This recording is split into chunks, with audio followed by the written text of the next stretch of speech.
we prepare ourselves for a good Arizona Cardinal football team, a team that's made a lot of changes in the offseason. Of course, many UFA and the trade for Kevin Kolb.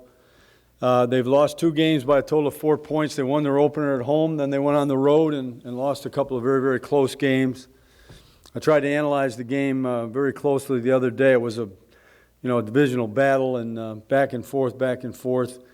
They did a good job of moving the ball down into position. Of course, Larry Fitzgerald made a great play to provide them with their only touchdown, but they were eventually nosed out. When I studied the Washington game, the very interesting thing about that is you got a 22-21 score with an opportunity for the Cardinals to win the game, and yet they had 21 minutes, 30 seconds time of possession. The Redskins held the ball for that long and really denied them the ball. And I think the other day against Seattle, they went 21% on third down, and that probably was the thing when you looked at it that prevented them from having more opportunities to be in position to score. So a team that is very physical. Their front is very physical. Their defensive team is pretty much veteran-laden except for the corners. And they've gotten Peterson in the draft in the first round as an outstanding returner, punt returner with an 89-yarder to his credit already this year. Jefferson on the other side, the other corner, has a kickoff return of 51 yards, so they have outstanding returners. They have a very good kicking game. In Larry Fitzgerald, who every team recognizes and tries to defend, they have a guy with a 17-yard average and a 73-yard touchdown on a double move against the Redskins, who's went up over the top of people and took the ball off their heads the other day for a touchdown, as I mentioned. Beanie Wells will play against us, and he has done an outstanding job as the runner. They've got very good balance. They're right there even. They're just a little bit more, I believe right now, run than pass, but very close to 50-50. So they do a good job of that as well. So a good, tough, physical football team that will play this weekend, and we must get ourselves ready with the kind of preparation we had last week, which was outstanding. After last week's win, what's done to refocus the team, especially going across country? What's done? Yes. Last week's win is over. We won. That game is over. It's the new week. It's the new game, the new team, the same type of preparation, the same kind of focus, the same kind of appealing to the professionalism of the athlete, knowing full well you can't go into a game with great confidence unless you're well prepared. We don't know this team very well. It's been a couple of years since we played them, so there has to be extra time and effort put into it. What's the key to the success that you guys have had so far in goal line, defensive goal line, short Well, we have played well in the middle in this particular game. That's what I thought. On both stands we're physical, and I thought we were pretty good in the middle of it all. You mentioned a lot of changes that the Cardinals have had. Obviously, they've changed the corners, but defensively, is there still a lot of similarity from the last time you guys saw them? New coordinator. They've had I think 3 coordinators in 5 years, so they've had some changes there, and you see it a little bit. This is the 3-4 team. Probably in the style of the Steelers, Ray Horton, the style of the Steelers. So there's changes. Play a little bit under. How different a challenge is Larry Fitzgerald than the one your guys faced last week against the Receivers? Well, you're talking about a different physical style, but the same kind of problem. If you look at Eli's numbers this year, one of the things that stands out is the few interceptions. I mean, is he making a concentrated effort to... Everybody is. The point was driven home so hard that there isn't anyone in the room that can't quote you all the stats and so on and so forth. So people are trying to do a great job of focusing on ball security. Not throwing people, for example, from Eli's standpoint, don't throw people in trouble. Try to stay away from putting it into too tight a spot, Tom, the Cards haven't given up a whole lot of points, especially they're pretty tough in the red zone. You scored most of your points from outside the red zone today. Is that something you have to be aware of?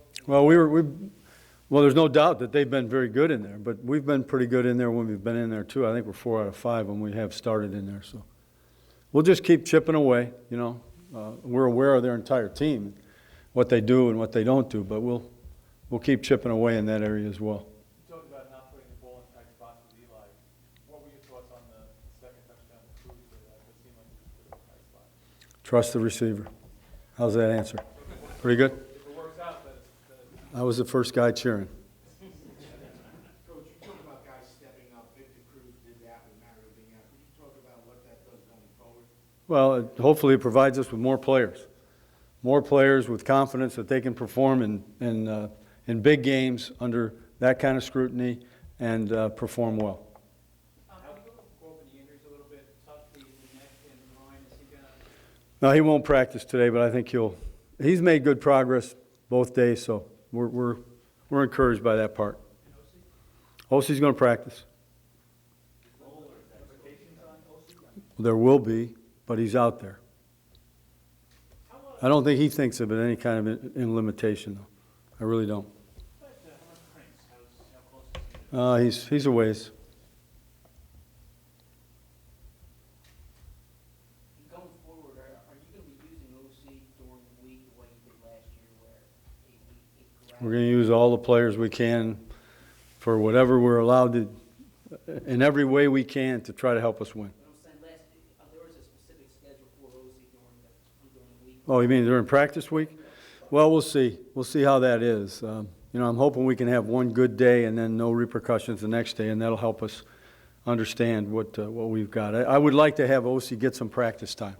I mean, I think he definitely needs to spend some time on the field with his teammates, to put himself back in those situations. And then perhaps then, if we're fortunate enough to not have any problems, we can make adjustments. How do you balance guys with injuries not necessarily getting all the preparation that they need before a game and then having them get into a game? Well, you'd know that they're studying and they're working hard in their position meetings. They're studying the tape. They got to visualize themselves. They got to make the corrections as if they were the one playing that position. And if they're veterans, they've done it before. And if they're young ones, then you really do have to keep your finger on them. So it's more mental. It's more mental, yeah, sure. But you got to get them on the field at some point. It's either Thursday or Friday. You got to get them out there. Unless it's a real exceptional case, you do need a guy to be out there and practice. Can you talk about Michael Foley, and he's been making plays since the preseason. Mhm. Did his role change a little bit with being out? Well, he's changed very much in a lot of ways. I mean, more responsibility, play caller, wearing the helmet, directing traffic, getting us lined up. He's had a lot of responsibility that way, and he's responded well. Tom, you said Justin Tucker's made good progress. I know you said the neck is something he might have to play through all year long. Is the groin now the biggest issue with him? No, it's just multiple issues, multiple issues. It seemed Eli was a little bit slow in training camp this year. He didn't look as sharp as he has in past years. Has he picked it up, you think, in recent weeks, or do you disagree with the initial premise? Well, I don't know if I'd use the word slow. I'd say that there was some caution there based on perhaps the new figures, the new people around him, and how they were going to react to what he thought they were going to do and what they did. And it takes time. That's why, talk all you want, but men, you got to have an off season. Other than having the guys back, Manningham and OC, if they can come back and play, does it do anything to help the team's mental framework to get guys back? This team has lost so many guys. Actually, we can get guys healthy and back also here. Well, I think it does. But I think there's a feeling in the room. There's been some things accomplished in terms of guys line up and play with what we've got. We get extra people in here. It's going to be a positive thing, but it doesn't change the amount of work and the amount of preparation. So that's where really the emphasis is. Because really add to the depth again. And flexibility. is there any concern on your part about OC and how he will handle this mentally going forward? He said some things last week about having some concerns about, not playing for the organization, but playing for his teammates. I don't sense anything. I mean, when we talk, it's all, let's get ready and get on the field and get going here. It looks to me like your offensive line, while work in progress, has progressed each and every week so far. Where do you see biggest improvements along the line? Communication, continuity, reaction time,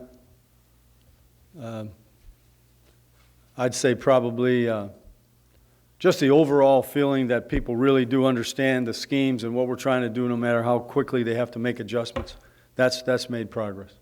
How do you figure out what Quince is gonna be able to do when he comes back? Because he's only been on the field 1 day for these guys. We'll have to put him on the field and find out what he can do.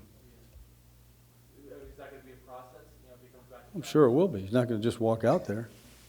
That didn't work, remember?